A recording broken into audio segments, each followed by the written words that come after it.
पहुंच जा की राह। उपरोक्त कथाओं का सारांश। 1. ब्रह्म साधना अनुतम खटिया है। 2. 3 ताप को श्री कृष्ण जी भी समाप्त नहीं कर सके। श्राप देना 3 ताप दैविक ताप में आता है। दुर्वासा के श्राप के शिकार स्वयं श्री कृष्ण सहित सर्व यादव भी हो गए। 3. श्री कृष्ण जी ने श्राप मुक्त होने के लिए यमुना में स्नान करने के लिए कहा, ये समाधान बताया था। उससे श्राप नाश तो हुआ नहीं, यादवों का नाश अवश्य हो गया।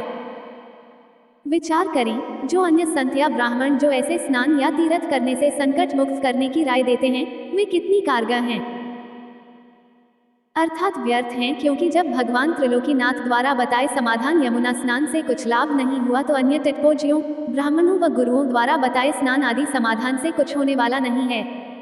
4. पहले श्री कृष्ण जी ने दुर्वासा के श्राप से बचाव का तरीका बताया था। उस कड़ाई को घिसाकर चूर्ण बनाकर प्रभास क्षेत्र में यमुना नदी में डाल दो। न रहेगा बांस, न बजेगी बांसुरी, बांस भी रह गया, 56 करोड़ यादवों की बांसुरी भी बज गई। सज्जनों, वर्तमान में बुद्धिमान मानव है, शिक्षित है।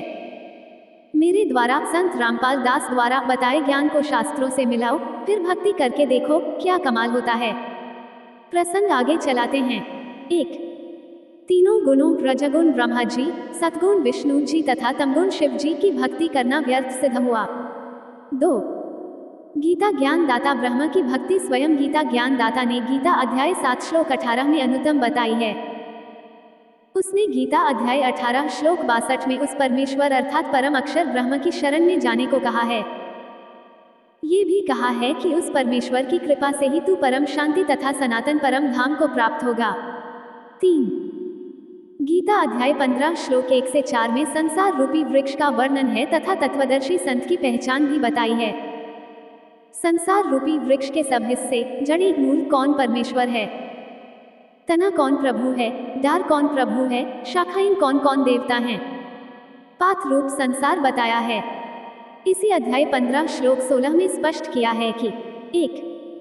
क्षर पुरुष यह 21 ब्रह्मांड का प्रभु है, इसे ब्रह्म, काल ब्रह्म, ज्योति निरंजन भी कहा जाता है। ये नाशवान है, हम इसके लोक में रह रहे हैं। हमें इसके लोक से मुक्त होना है तथा अपने परमात्मा कबीर जी के पास सत्यलोक में जाना है। 2. अक्षर पुरुष, ये 7 संख ब्रह्मांडों का प्रभु है, ये भी नाशवान है। हमने इसके 7 संख ब्रह्मांडों के क्षेत्र से होकर सत्यलोक जाना है, इसलिए इसका टोल टैक्स देना है। बस इससे हमारा इतना ही काम है। गीता अध्याय 15 श्लोक 17 में कहा है कि उत्तमः पुरुषः तु अन्यः परमात्मा इति उदाहृतः यह लोक त्रयम् आविश्य बिभर्ति अव्ययः ईश्वरः। सरलार्थ, गीता अध्याय 15 श्लोक 16 में कहे 2 पुरुष, एक क्षर पुरुष दूसरा अक्षर पुरुष हैं। इन दोनों से अन्य है उत्तम पुरुष अर्थात पुरुषोत्तम, उसी को परमात्मा कहते हैं जो तीनों लोकों में प्रवेश करके सबका धारण पोषण करता है। वह वास्तव में अविनाशी परमेश्वर है। गीता अध्याय 15 श्लोक 17, गीता अध्याय 3 श्लोक 14.15 में भी स्पष्ट किया है कि सर्वगतम ब्रह्म अर्थात सर्वव्यापी परमात्मा, जो सच्चिदानंद घन ब्रह्म है, उसे वासुदेव भी कहते हैं, जिसके विषय में गीता अध्याय 7 श्लोक 19 में कहा है। वही सदा यज्ञों अर्थात धार्मिक अनुष्ठानों में प्रतिष्ठित है अर्थात इष्ट रूप में पूज्य है। पूर्ण गुरु से दीक्षा लेकर मर्यादा में रहकर भक्ति करो।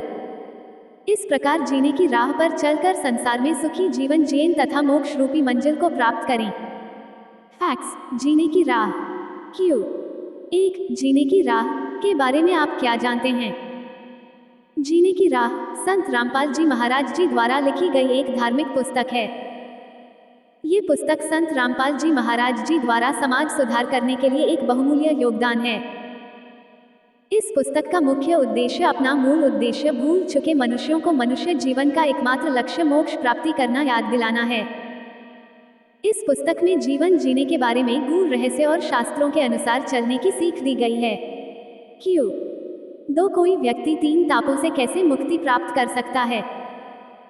मनुष्य 3 तापों से बचने के लिए अपने धार्मिक गुरुओं और उनकी बताई गई विधि से समाधान खोजने की चेष्टा करता है, परंतु फिर भी 3 तापों के प्रभाव से पूर्णतया बच नहीं पाता, क्योंकि कोई भी आंशिक और अज्ञानी गुरु ऐसा कर पाने में समर्थ ही नहीं है। वर्तमान में पूर्ण परमेश्वर कबीर जी स्वयं संत रामपाल जी महाराज जी के चोले में लीला करने पृथ्वी पर आए हुए हैं। केवल संत रामपाल जी महाराज जी ही सभी मनुष्यों को उनके तीनों तापों, पापों, अभिशाप और श्राप को पूर्णतया समाप्त करने और इनका समाधान करने में सक्षम हैं। क्यों? 3 श्रीमद् भगवद गीता जी में 3 गुण क्या हैं? 3 गुणों में रजोगुण ब्रह्मा जी, सतोगुण विष्णु जी और तमोगुण शिव जी हैं।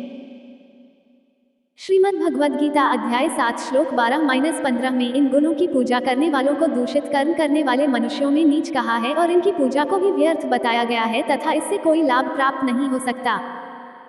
श्रीमद् देवी भागवत पुराण अध्याय 5 श्लोक 8 में इन 3 गुणों का वर्णन विस्तार से किया गया है। क्यों? 4 पवित्र गीता जी के अनुसार पूजा के योग्य कौन है? श्रीमद् भगवद गीता अध्याय 15 श्लोक 16 और 17 में 3 प्रकार के भगवान बताए गए हैं। इसमें यह वर्णन किया गया है कि सर्वोच्च ईश्वर उत्तम पुरुष है और वे ही सब लोकों में प्रवेश करके सबका पालन पोषण करता है।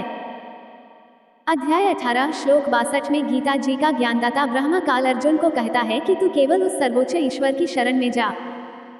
केवल पूर्ण परमात्मा ही शांति और मोक्ष प्रदान कर सकता है और केवल वे ही पूजनीय हैं।